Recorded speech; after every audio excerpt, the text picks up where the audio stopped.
Hello everyone, welcome back to my channel. কেমন আছো তোমরা সবাই? আশা করছি সবাই ভালো আছো। আর একটি নতুন ব্লগে তোমাদের সবাইকে স্বাগত।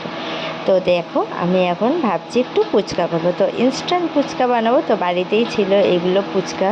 তো চলো একটু তেলে এগুলো ভেজে নিই, হালকা হালকা করে ভেজে নিচ্ছি, কারণ বেশি জোরে দিলে না গ্যাস পুরো ফুচকাগুলো যাবে পুড়ে, ফুলবে তো না, একদম চ্যাপটা চ্যাপটা হয়ে থাকবে, কেমন যেন লাগবে পুরো।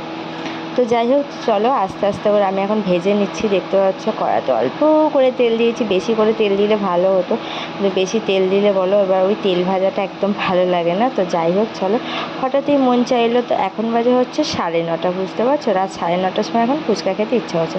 তো দেখো চলে এসছে মা, এখানে আলুটা মাখবে, কারণ মা কারোর হাতে আলু মাখা খায় না, ওই জন্য বললাম যে তুমি আসো মাখবে।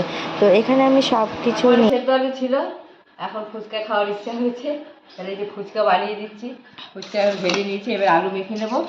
এই যে পেঁয়াজ, কাঁচা লঙ্কা, আমি ঝুড়ি পাতা দেবো, শশা দেবো, সব কিছু দেবো, সবই আপনাদের দেখাবো। আস্তে আস্তে আমি সব রেডি করছি, করে নিই। নুন দাও, ভেজে নিয়েছি, এই যে আমি গুঁড়ো করে নিচ্ছি আমি হাত দিয়ে। তারপরে এখানে আলু দিয়ে মেখে সকাল সকাল একটু রুটি করে দেবো। আলুগুলো মা এখন ছুলে নিচ্ছে। আমরা না এর মধ্যে একটুখানি জিরে ভেজে আর একটু শুকনো লঙ্কা ভেজে দিয়েছি। তো দেখতে পাচ্ছ হাত দিয়ে একটুখানি ম্যাশ করে নিয়েছি, আর মিক্সিতে করিনি যেহেতু অল্প। আর এখানে তুমি চাইলে একটু ধনের গুঁড়ো দিতে পারো, খুব ভালো লাগে ধনের গুঁড়ো, জিরের গুঁড়ো।